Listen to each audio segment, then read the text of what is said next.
Ang pagpasok sa paaralan dapat hindi parusa o penitensya sa mga mag-aaral. At bakit naman namin nasabihan? Marami pong estudyante kasi ang halos nakukuba na sa bigat ng daladala nilang bag, gaya ng mga backpack. Ano nga ba ang peligrong dulot ng sobrang bigat na bag para sa mga mag-aaral? Alamin yan sa Doctor on Duty. Bawat mag-aaral hindi pwedeng walang lalagyan ng kanilang mga gamit sa eskwela. Ang mga notebook, libro at iba pang school supplies, hiwa-hiwalay mang nabili, sa loob din ng lalagyang ito magkakatagpo. Talaga namang sa mga gamit pang eskwela, isa na ang school bag sa pinakamahalaga.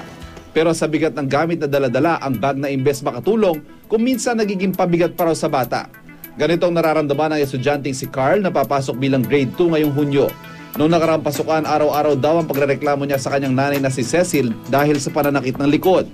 Lagi siyang nagko-complain for back pains talaga kasi mabigat yung mga books niya. Ang dami niya talagang books sa school. Sa sobrang bigat na minsan makikita mo talaga na meron siyang mga marks ng backpack niya. Sabi din nila ng iba, kaya hindi daw tumatangkad yung mga bata because napakabigat ng mga dinadala.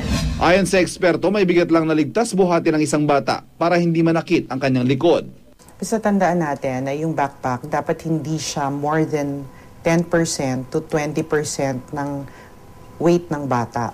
So, kunyari, 90 pounds si bata, dapat yung minimum weight is 9 pounds, maximum weight of roughly mga 18 pounds, roughly like that.